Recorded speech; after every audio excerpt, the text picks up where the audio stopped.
Bien, shalom hermanos, el día de hoy, gracias a Shem, estamos por estudiar la porción número 20 de la Torah, del Tanaj.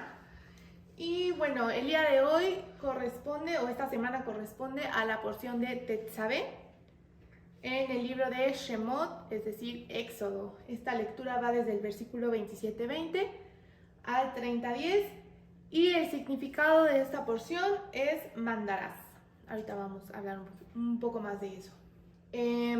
Bien, para iniciar, ¿alguien sabe de qué habla esta porción en general? ¿No? Bueno, como recordábamos hace un momento, la porción de Terumá habló sobre el tabernáculo, todas las características e instrucciones de cómo era, de cómo se tenía que construir. Y bueno, en Tetzaveh también pasa algo un poco similar con las descripciones de ciertas cosas.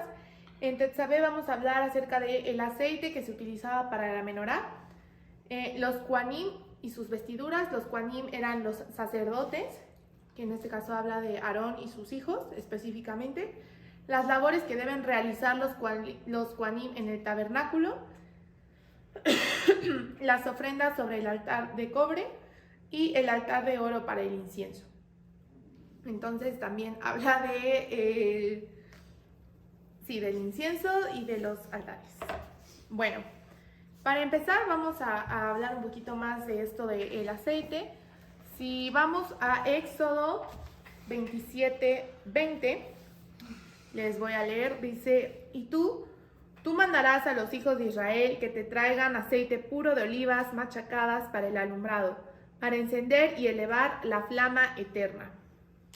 Bien, por si no lo sabían, siempre esto mismo que viene aquí, este significado que viene del hebreo, dentro de la porción está en las primeras palabras. En este caso, si nosotros leyéramos la parte en hebreo, vemos que Tetzaveh es la segunda palabra, que quiere decir mandarás. En español, en la traducción, dice: y tú mandarás a los hijos de Israel. Entonces, cuando leemos la porción en español, también podemos ver cuál es su significado, antes de que lo estudiemos, sí, ¿no? Y mandarás a los hijos de Israel. Y así con todas. Por ejemplo, si nos regresamos un poco y vemos la de Mishpatim, pues también habla, como en la segunda, tercera palabra, de ordenanzas, leyes. O sea, la traducción, digamos que este nombre sale de esta traducción que está dentro de las primeras líneas de la porción. ¿Sí? Bueno, entonces aquí habla del aceite de olivo. ¿Han probado el aceite de olivo? Sí. Bueno, es rico, ¿no? Y lo usamos cada Shabbat. Usamos aceite de olivo para encender nuestras candelas, por ejemplo en Hanukkah también y demás, ¿no? ¿Ustedes saben cómo se hace el aceite de olivo? ¿De casualidad? Con la aceituna, ¿no? Con la aceituna, la oliva, sí. Y aceite. Y lo que suelta. Lo prensan. Lo prensan, así es. Sale el aceite. Bueno, hablando un poquito del proceso, una vez que la oliva ya está madura, de cierta forma, digamos, las olivas son prensadas hasta que extraen el aceite, ¿no? Pero imagínense que para extraer 1 litro de aceite, pues se necesitan miles de olivas. ¿A qué voy con todo esto, no? Que si hemos escuchado también, hay aceite de oliva y hay aceite de oliva extra virgen, ¿no? Le llaman, y trae como mejor calidad y todo. Bueno, eso va también por cómo era que la oliva se prensaba. Ahora, ¿por qué les hablo de todo esto?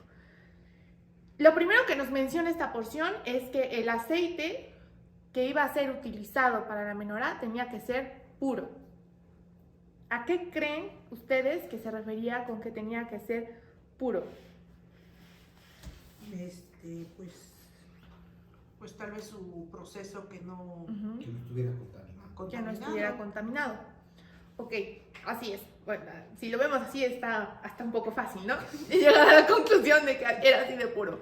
Pero si vamos un poco más profundo, ya sabemos que la Torá no nos está hablando solo literalmente del aceite, nos está hablando también de nosotros mismos, es decir, de esa pureza. El aceite es un elemento indispensable para que la menorá pudiera ser encendida, ¿no? Sin el aceite, pues no habría esa chispa tal cual para que se prendiera la menorá. Se especifica que debía ser puro, ya que solo así se encendería. De la misma forma, cuando nosotros conectamos con esa luz, necesitamos un corazón puro. O sea, recordamos que también nosotros, como hablábamos en Terumás, somos una vasija que recibe esa luz, que somos el contenedor de esa luz. La menorá en el templo era ese contenedor de la luz, físicamente, ¿no? Entonces, así como nosotros también somos una menorá, también lo que está dentro de nosotros tiene que ser puro, es decir, no tener contaminación, tener un corazón puro. ¿Con qué creen ustedes que se relacione la pureza de nuestro corazón? Si ya hablamos de que está relacionado con no estar contaminados. Pero ¿de dónde vamos a cambiarlo? En lugar de decir de dónde viene esa pureza de nosotros, ¿dónde creen que puede empezar esa contaminación en nosotros? Uy, de muchos lados. De todo lo externo principalmente, ¿no? De todo lo externo. Ajá, de nuestra negatividad, que Ujú. eso es interno. Ujú. Ajá, Exacto. de pensamientos malos que pueden, a lo mejor no pecaminosos, pero sí negativos, y ya con Ujú. eso dejas Exacto, de tener dejemos esa un pureza. poco así como que bueno, malo, es más como negativo, Positivo. positivo, pues sí, ¿no? Porque al final pues, todo es bueno, ¿no? Recordemos, Ajá. pero le vamos dando ese sentido. ¿Ustedes tienen alguna idea de dónde va surgiendo esa contaminación? Sí, igual, de medio externo. Ujú. Sobre todo Ujú. las influencias de las relaciones, de la forma de vida. De la forma de vida, ¿ok? Bueno, vamos a retomar un poco lo que están diciendo. Efectivamente está relacionado con la forma en que vivimos y con nuestro entorno, pero recordemos que ya hemos hablado que por qué nuestro entorno está de la forma que está, porque viene desde el interior. Entonces, sí, definitivamente hay muchas influencias a nuestro alrededor, hay muchas pruebas, es parte de, pero dentro de nosotros está la intención con la que tomamos cada aspecto de nuestra vida, ¿no? No sé si hasta aquí Ujú. vamos claro. Bueno, la pureza de nuestro corazón está relacionada a la intención, reverencia y fervor con el que nos acercamos a las cosas santas. Vamos a repetirlo. Está relacionado a la intención, Ajá. la reverencia Ajá. y el fervor Ajá. con el que nos acercamos a las cosas santas. Y, porque ahí no termina, y cómo las unimos a nuestra vida. ¿Qué entienden de lo que les mencioné? ¿Qué le llamas cosas santas? Eso, muy bien, a eso quería llegar. ¿A qué le llamamos cosas santas? Santas. Estamos hablando de que la contaminación viene de muchas partes, ¿no? Sí. Entonces ahí es cuando nosotros tenemos que empezar a distinguir.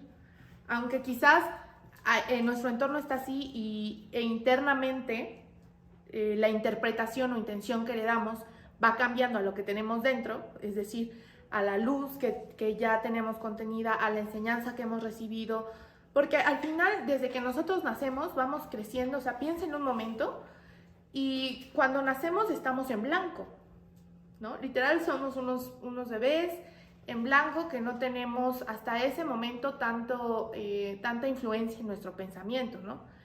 Al contrario, no hay malicia y si lo piensas, pues al inicio de la vida podríamos decir, no, pues es que los papás, ¿no? O sea, es el niño que es por sus papás y demás. Y sí, uno quizás está influenciado por eso, pero llega un punto en nuestra vida que nos tenemos que empezar a ser responsables de quienes ya somos hasta este momento. O sea, que la persona que somos en este momento, pues es el resultado, quizás en un inicio de creencias, de educación, de características que recibimos de otras personas.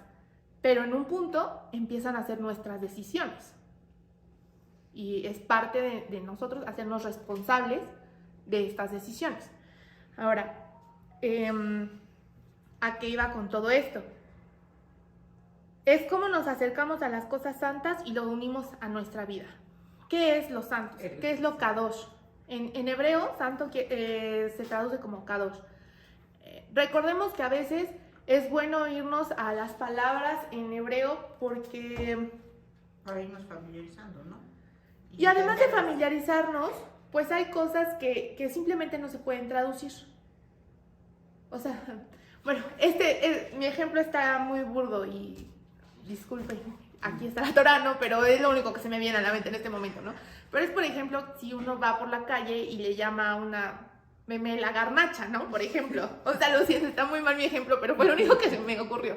Entonces ahora intenten traducir, por ejemplo, esa palabra a inglés, o a francés, o a alemán, o a cualquier otro idioma, ¿no?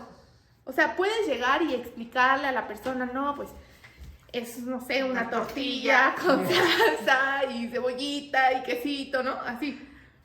Pero tal cual, como, o sea, como lo traduces, ¿no? A veces no hay forma. Entonces, aunque es un ejemplo muy ambiguo, yo lo sé, pero a veces pasa lo mismo con las palabras en hebreo. Recordemos que la lengua santa, que es la que estudiamos, el hebreo, digamos que no fue manipulada por otras personas. Es decir, que no fue que un grupo de personas se reunió y dijo, ahora vamos a llamarle esto garnacha, ¿no? Por ejemplo. Sí. Ni empezaron a llamarlo así, no. O sea, esto es lengua santa. Entonces, el significado que tiene contenido es mucho más profundo que cuando nosotros intentamos traducirlo. Ahora, bueno, después de todo ese paréntesis, hablando de lo santo... Por eso dijimos Kadosh. Por eso dijimos Kadosh. Recuerden que siempre hay diferentes ángulos de tomar y estudiar ciertas cosas, no porque sean diferentes, eso tenemos que aprenderlo, aunque hay diferentes formas de estudiarlo, es la bondad de Hashem de cómo a veces vamos recibiendo el mensaje, pero siempre hay congruencia dentro de la palabra, o sea, no, o diferentes formas de hacerlo, eso no significa que se contradice, simplemente que lo estudiamos de formas diferentes. ¿A qué voy? Que uno de los significados del Kadosh es separación, o sea, es separar, pero no habla de una separación física, sino de apartar, de lo que está apartado o reservado únicamente para el Creador. Entonces, cuando hablamos, o sea, ¿ustedes creen que el Shabbat es santo? Sí, Sí. ¿no? Es santo. ¿Por qué?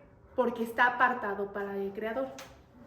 ¿El diezmo es santo? Sí, porque literalmente está apartado para el Creador. Ahora, aun cuando nos referimos a apartar eso, no quiere decir que hay una separación entre nosotros y eso. No sé si me expliqué. Miren, O sea, sí ahí hay les va un separación, ejemplo. pero no hay separación. Ahí les da un ejemplo. Cuando nosotros recibimos, por ejemplo, económicamente dinero, ¿no? Hacemos una separación, parte de una mitzvah, que todas las mitzvot son santas, pero son kadosh, entonces hacemos esa separación de ese diezmo. Pero no significa que el resto no sea del Creador. Es a lo que voy. Con que apartamos una parte, pero no significa que lo demás no sea parte del Creador. Porque Él lo da. Porque lo da. Entonces, ¿a qué voy con esto? A que en realidad esta conciencia, o sea, de llamar, no es que vayamos por ahí llamando a todo santo, pero dentro de todo sí hay cierta santidad. Si es que nosotros también somos capaces de impregnarle esa intención a las cosas. Es decir, si dentro de tu vida tienes un trabajo, tienes una familia, tienes un auto, tienes una casa, todo eso, ¿no? ¿Cómo es que tú lo estás apartando, ofreciendo o reservando para el Creador? Porque, hablando de la congruencia otra vez, no es que estés separado, o sea, no es tu vida separada física, aquí tengo mi casa, mi coche, mi familia, y separado de, voy al templo, hago Shabbat y oro, ¿no? O rezo. O sea, no está separado, es dentro de lo mismo. ¿Cómo nosotros nos acercamos a esas cosas santas y cómo las vamos involucrando en nuestra vida? Ese, como decíamos, ese conocimiento, esa ya percepción, idea y aplicación, o sea, la acción tal cual de ofrecer las cosas y darlas hacia el Creador. Con la intención. Con la intención. Entonces, por ejemplo, Entre mayor sea nuestro esfuerzo para... Ahora, recordemos que estábamos hablando de la pureza, ¿no? Fuimos un poco hacia lo santo, pero en realidad desde el inicio estábamos hablando de la pureza, ¿no? De la pureza que se requería para el aceite. Ahora, entre mayor sea nuestro esfuerzo para purificarnos y preparar nuestro cuerpo, nuestra mente y nuestro corazón, la luz que recibiremos será también más pura.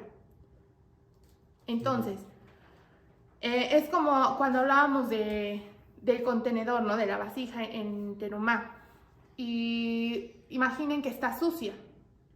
Entonces recibe luz, sí, pero esa luz se va ensuciando, ¿no? Por decirlo de una forma. Entonces, aquí en Tetzabé lo que nos está invitando al hablar de que el aceite tenía que ser puro y que en nuestra vida, nuestro corazón también tenía que tener pureza, pues nos habla de que tenemos que estar limpios. Y no solo físicamente, ¿no? Sino limpios en nuestra mente, en nuestro cuerpo y en nuestro corazón. Recordemos que el corazón también habla de los pensamientos. Pero a ver, entonces, o sea, concretamente, ¿qué es lo santo? O sea, cuando le pones la intención a algo, eso es. O sea, por decir, yo quiero un coche. Entonces lo voy a poner al servicio de la congregación. Con él voy a transportar a mis hermanos, a Shabbat, o lo que sea. En el momento de que le pongo la intención o le pido a Dios que me dé ese vehículo para ponerlo al servicio de él, en ese momento es santo. Sí. ¿Se vuelve santo cuando le pongo la intención? Sí, o sea, cuando lo apartas para. Ah, ok. Ahora, o sea, aquí, ¿a qué voy? O sea, hay cosas establecidas en la Torah que son llamadas santas, ¿no? Como vamos a hablar, o sea, de esta porción completa que habla de las vestiduras de los Kohanim, del aceite, todo eso era santo, el tabernáculo era santo, o sea, todo aquello estaba separado, apartado, reservado para Dios, todo eso era santo. Pero a lo que voy es que de la misma forma, cuando nosotros empezamos a purificar nuestra vida, es porque tenemos esa reverencia, ese fervor y esa intención para con las cosas santas. O sea, recordemos que al final es como cuando tú cumples un precepto y empiezas a cumplir más, y empiezas a cumplir más. Entonces tú empiezas a tener esa intención, esa conciencia de aquellas cosas que son santas y tú las respetas y tienes alegría y fervor por ellas, y entonces cada vez tú tienes más la intención, volvemos a la intención, de separar y reservar aquellas cosas para Dios. Entonces ahí es cuando les decía de la separación, pero al final que se une, o sea, no están separadas. Es aplicar eso mismo en nuestra vida. Cómo apartamos, reservamos las cosas para el Creador. Entonces sí, definitivamente hay cosas que ya están escritas y dichas como santas, ¿no? Pero haciendo referencia a lo que significa santo, cuando abrazamos, digamos, o entendemos o traemos ese concepto a nuestra mente, lo empezamos a replicar en las cosas que nosotros damos para el Creador y pues la intención con la que las vamos viendo. Hay cosas, por ejemplo, que a lo mejor, bueno, no sé, desconocemos, pero las apartamos o le damos cierto tratamiento, aunque desconozcamos que esté en la Torah. Se me ocurre, ¿no? Encendemos las velas de Shabbat y termina la vela de Shabbat. Entonces nosotros sabemos que esa agua que quedó con un poco de aceite no la puedes tirar al retrete o ¿no? al lavabo. Se tiene que ir a las plantas, por decir algo. En ese momento que se le da la intención y el respeto, aunque no está literalmente dicho en la Torah que eso se haga, pero en ese momento se consideran santas, ¿no? O sea, porque bueno, fue es que apartado para Dios cuando tú sabes yo puse mis que velas. todo eso estaba ya apartado para Dios. Entonces, parte del respeto y la reverencia que tú le das a ello es el trato. O sea, que para ti, incluso hasta el final, es importante el trato que le vas a dar a eso que es santo. O sea, incluso, por ejemplo, las migajas del pan de Shabbat, ¿no? Que sabemos que no se tiran al piso, por ejemplo, o que no se, pues sí, nada más se tiran. Y a veces puede pasar, pero si nosotros vamos o sea, estamos pendientes, estamos concentrados en hacer, o sea, en en cumplir, vamos haciendo cada vez más. Y entonces dices, no. Y es que recuerden que al final todo ya lo sabemos. O sea, todo está dentro de nosotros. Este conocimiento, la Torah misma está dentro de nosotros. Entonces, lo que nosotros vamos haciendo al estudiarlo es ir recordando todo eso para volverlo a poner en práctica. Para regresar, o sea, recordemos que el punto es regresar, retornar a la luz, a esto mismo, ¿no? Entonces, hay cosas que simplemente uno empieza a hacer y dice, no, o sea, como que esto, no sé, por ejemplo, ¿no? Decir malas palabras. Quizás somos personas, o éramos personas que decíamos muchas malas palabras, y entonces hay un momento en el que quizás no lo has leído tal cual, pero llega un punto en el que dices, no, es que, o sea, yo creo, o sea, algo en ti te está diciendo, no, ya no tengo que hablar así. O sea, ya no tengo que actuar así. Ya no tengo que vivir así. Y esas cosas que te están, digamos, hablando, es parte de que has ido purificándote. O sea, has ido transformándote, has ido haciendo un cambio. Entonces, ese trabajo continuo, o sea, aquí hablaba también de un ejemplo de una historia de un rab que tenía un don de profecía impresionante, ¿no? Y podía saber lo que él decía que iba a pasar, pasaba. Y entonces otro rabino se acerca y le dice, ¿cuál es tu secreto, no? Y él le dice, bueno, antes de decirte cuál es mi secreto, vamos a ayunar 3 días. Y ayunan 3 días. Y luego dicen, bueno, antes de que te diga mi secreto, vamos a purificarnos, ¿no? 7 días. Y así, ¿no? Le va diciendo ciertas acciones para purificarse, porque sabemos que también hay cosas físicas que podemos hacer para irnos purificando. Y al final, entonces, le dice, mi secreto está aquí, ¿no? Y él le muestra uno de los nombres más grandes del Creador. Son las letras, tal cual, el nombre de uno de los nombres más grandes del Creador, ¿no?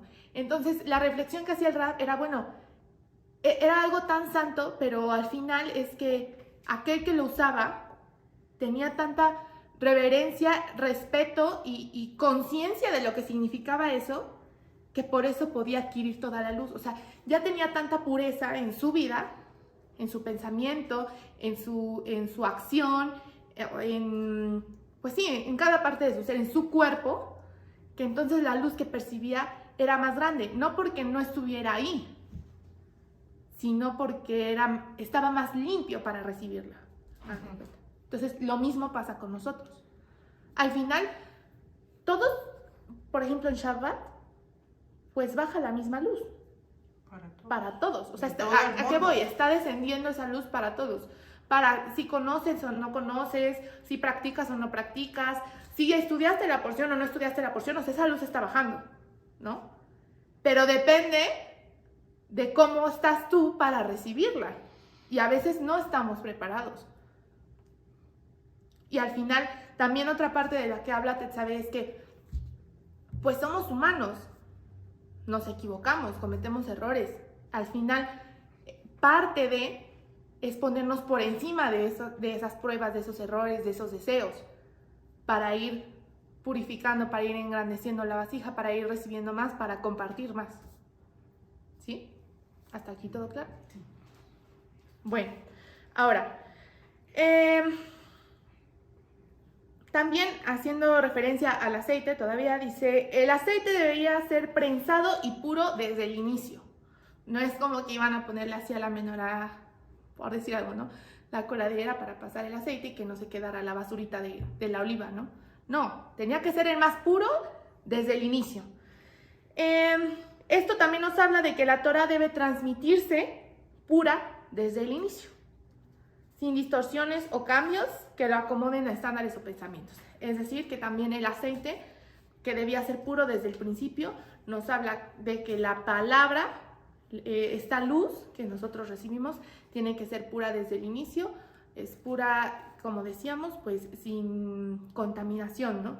¿Y cuál sería esa contaminación? Pues que a veces nos pasa que queremos acomodar la palabra a como nos conviene, ¿no? Entonces, como que, bueno, yo me acuerdo que aquí decía y lo que en ese momento se te viene, ¿no? Se te olvida lo que, digamos, no te conviene. Y no, la Torah debe transmitirse pura desde el inicio y así continuar, ¿sí? Ujú.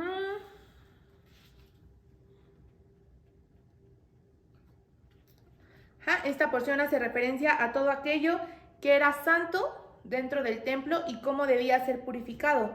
También debemos recordar que todo está conectado, es decir, que todo aquello que es físico también puede ser conectado y apartado hacia su lado espiritual, ¿no? O sea, me acuerdo que alguna vez mencionaba me parece que el pastor, ¿no? Pero bueno, incluso pues tu casa, ¿no? ¿Cómo puede ser usada para el Creador? Pues por ejemplo vimos, ¿no? Cuando hubo pandemia y ciertas personas ponían su casa para hacer los servicios, para hacer las lecturas, para hacer los trabajos, tu vehículo, cómo lo puedes poner a servicio. O sea, cuando empezamos a ver cada parte de nuestra vida, cómo podemos ponerla al servicio del Creador, empieza a cambiar la relación también que tenemos con nuestras cosas físicas, ¿no?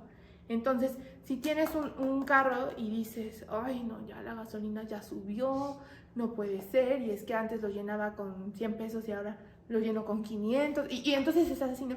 Pero si tú dices, bueno, pero, pues Baruch Hashem, ¿no?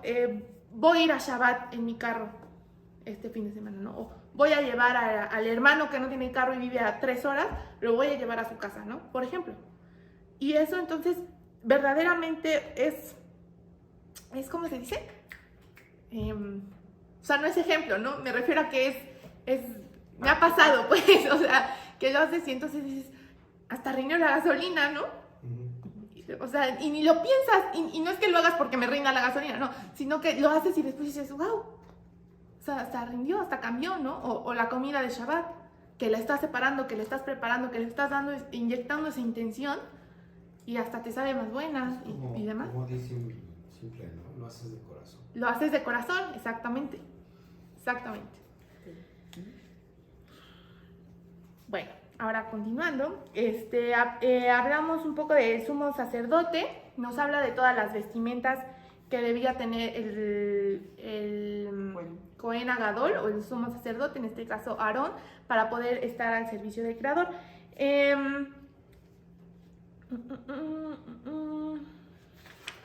Bueno, cada parte de la vestimenta tenía un propósito y liberaba cierta energía, además de que cada una de ellas era, como ya habíamos dicho, sagrada, ¿no? O sea, tenía una intención desde el inicio dicha por el Creador de cómo iba a ser. Nosotros también usamos una vestimenta, ¿no? Físicamente tenemos una vestimenta, pero hablando un poco más profundo, también tenemos otra vestimenta que es nuestro cuerpo, ¿no? Que está cubriendo algo todavía más profundo. Nosotros no somos esto, o sea, tú no eres tu cuerpo tal cual. Sabemos que nos moriremos y el cuerpo pues regresa a la tierra y ya, y se queda aquí, ¿no? Por decirlo así. Pero hay algo que trasciende más allá, que es nuestra alma, ¿no? O sea, nuestra esencia. Esa parte del Creador que está inyectada, digamos, en nosotros, y que insuflada, exacto, y que hemos ido nutriendo conforme también vamos practicando la Torah y que al final es lo que nuestra alma anhela, ¿no? Servir a Dios. A veces se nos olvida que es solo una vestimenta, que es solo un vehículo, que es solo una herramienta para hacer algo más allá.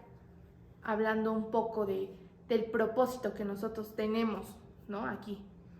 Por ejemplo, bueno, aquí usted, que es doctor. Por ejemplo, aquí, pues es parte de su propósito, ¿no? Quizás ser doctor, pero no es nada más eso. O sea, no eres nada más doctor, ¿no? Eres más cosas en tu vida, más partes de ti. Entonces, quizás, por ejemplo, cómo desde la parte de tu carrera, de tu trabajo, de ser un médico, tú le ofreces al Creador, tú sirves al Creador, ¿no? Y era lo que incluso me platicaba la otra vez, no, pues es que sí lo hago, ¿no? O sea, cuando yo estoy con un paciente y pienso y oro y demás, pues es parte de ir hacia una dirección que vas apartando las cosas. Entonces, quizás esa es parte del propósito por el que estás aquí y es una parte en la que sirves al Creador. Pero preguntémonos, bueno, hay que preguntarnos cómo servimos al Creador. o cuál es el propósito verdadero para el que estamos aquí. Ahora, no sé si ustedes lo tengan claro, pero a veces no es tan fácil ver cuál es el propósito que tenemos. O sea, quizás si yo les preguntara ahorita, ¿cuál es tu propósito en la vida? Y no solo ustedes, si preguntamos afuera y a veces estamos tan llenos de esa ilusión que tenemos alrededor y entonces, ¿cuál es tu propósito? Ah, no, pues mi propósito es estudiar y luego trabajar y luego hacer y luego construir, así, ¿no? Veía también, por ejemplo, un video en la mañana que decía que llegaba un gran empresario a un pequeño pueblo y veía a un pescador y entonces le decía, oye, pues tú te ves muy cómodo, ¿no? Estaba el pescador sentado, ¿no? Tranquilamente con el viento. Y entonces decía, oye, tú trabajas mucho, y decía, sí, no, yo trabajo muchas horas, ¿no? Trabajo unas 2, 3 horas al día. Y entonces el empresario le decía, no, ¿cómo que 2 o 3 horas al día? Eso es nada, trabaja más.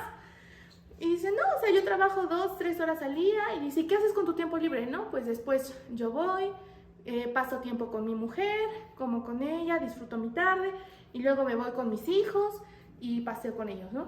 Y entonces le dice el empresario, no, es que trabaja más. Y le dice el pescador, ¿pero para qué?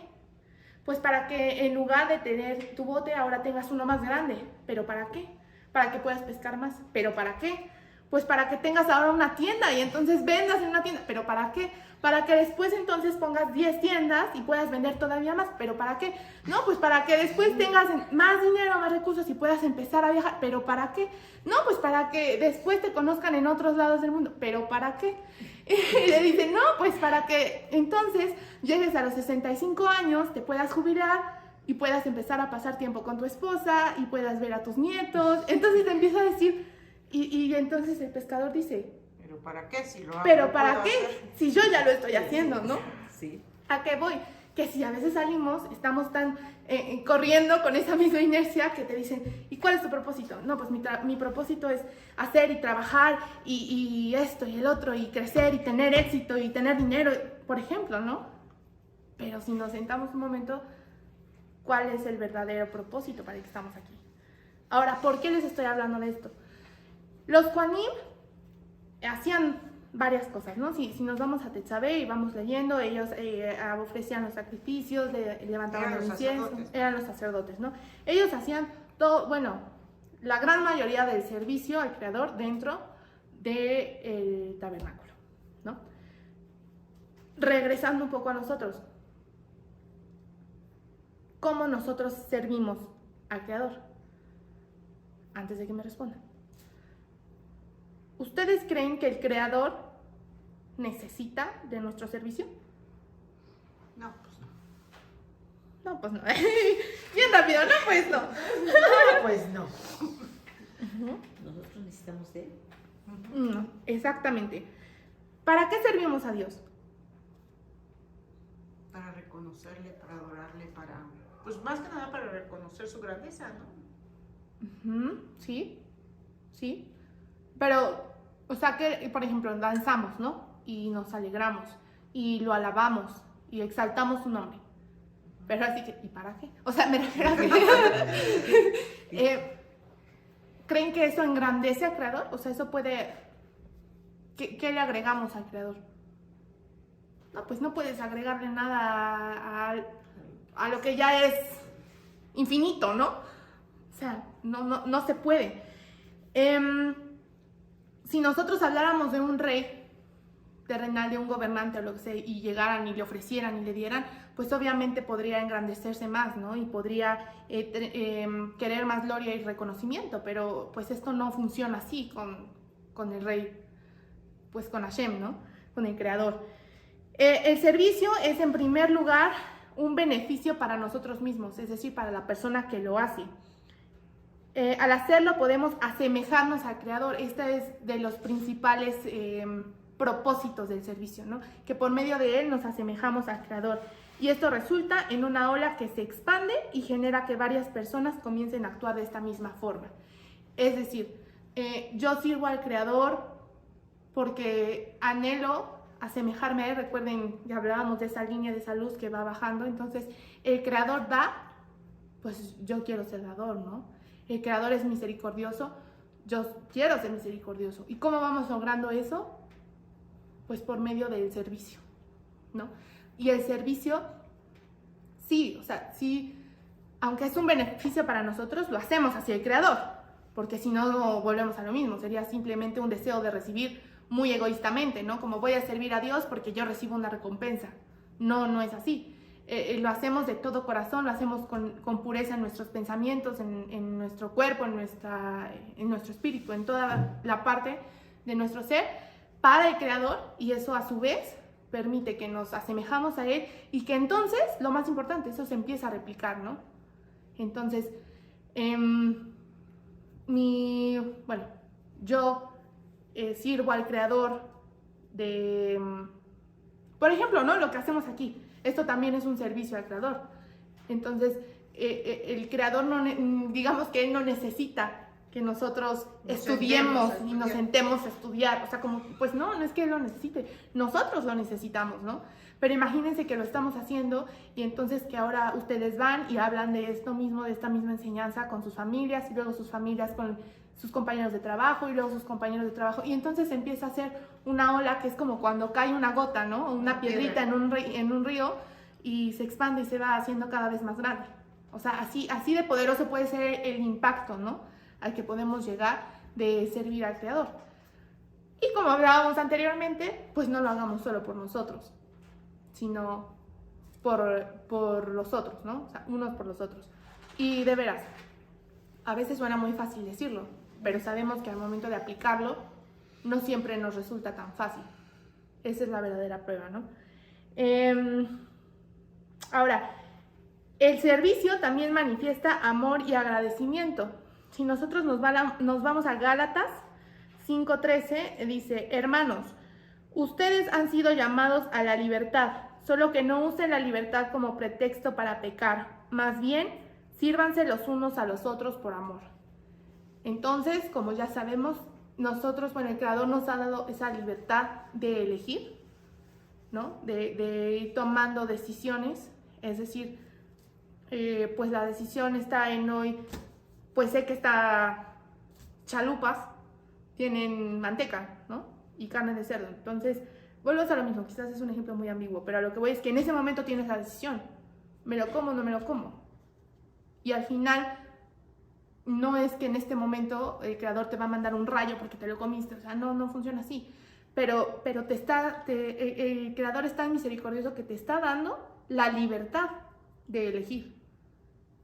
Entonces, como dice en Gálatas, esa libertad no la uses para pecar, por el contrario, úsala para servirnos unos a otros. ¿Sí? Hasta aquí todo bien. Bueno, ya vamos a ir cerrando. Dice: el Creador nos regala el privilegio de servirle y de servirnos unos a otros. Pero aun cuando el Eterno no necesita nada de nosotros, ¿no? Como ya hablamos. Es también nuestro trabajo dar frutos sobre lo que el Eterno nos está dando. Entonces, esto también está conectado a lo que hablábamos en Terumá, de toda esa bendición que estamos recibiendo, cómo le estamos dando de vuelta a los demás, ¿no?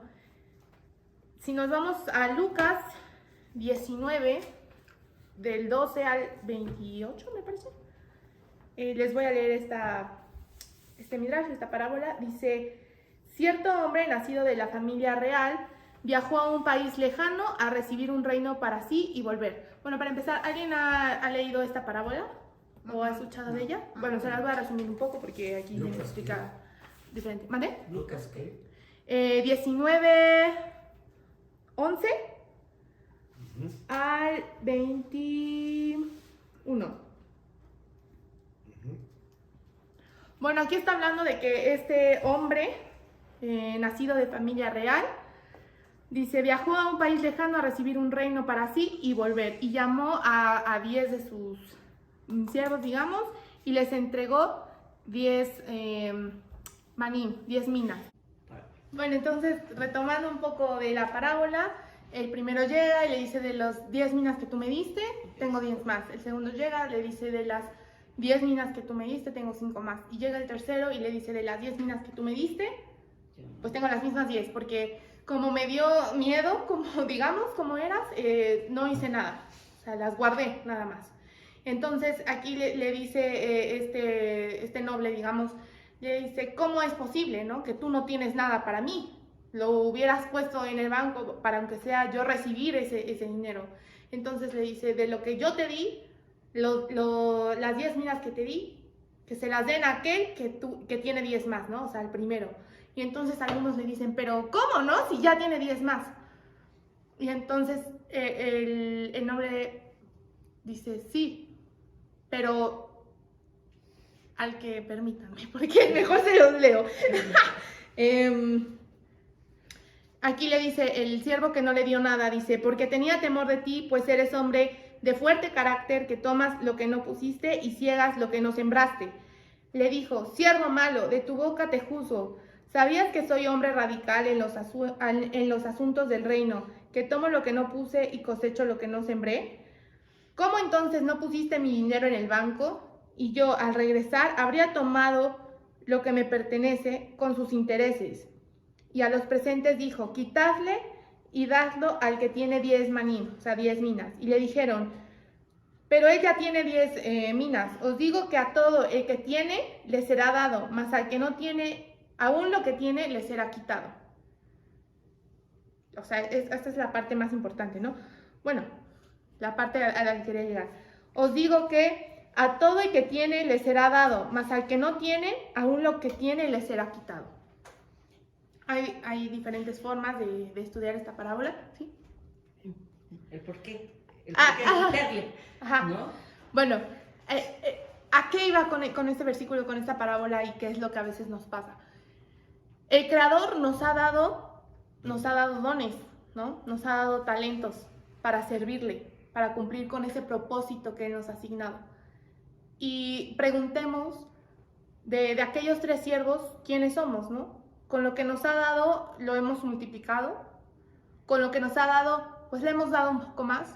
O con lo que Él nos ha dado, simplemente lo hemos escondido, lo hemos olvidado, lo hemos hecho a un lado, ni siquiera hemos hecho el esfuerzo por trabajarlo, por descubrirlo, por ponerlo al servicio del Creador, al servicio de otros.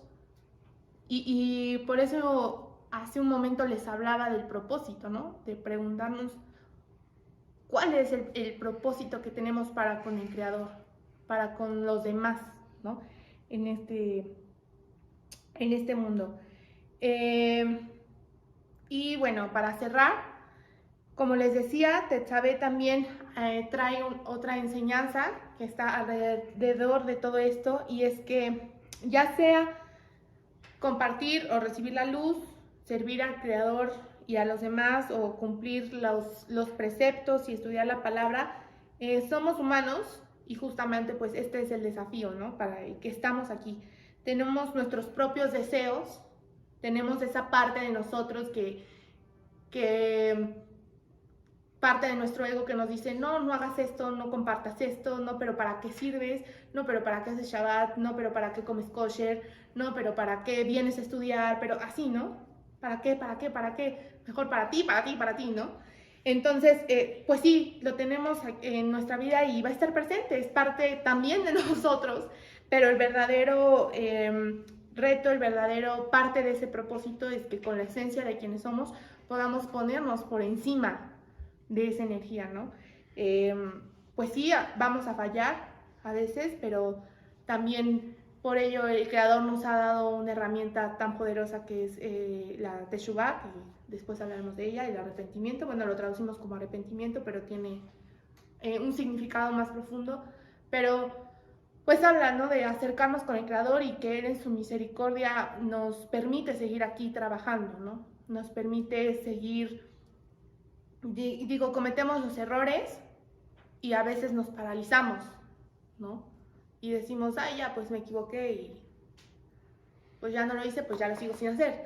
Pero no, Tetzabé nos da también esa energía de ponernos por encima de esos deseos egoístas, por encima de esos pensamientos egoístas que tenemos, y justamente empezar a enfocar hacia el propósito que tenemos con el Creador para poder servirle, para poder asemejarnos cada vez más a Él y poder compartirlo también con nuestros hermanos, ¿no? Los unos con los otros.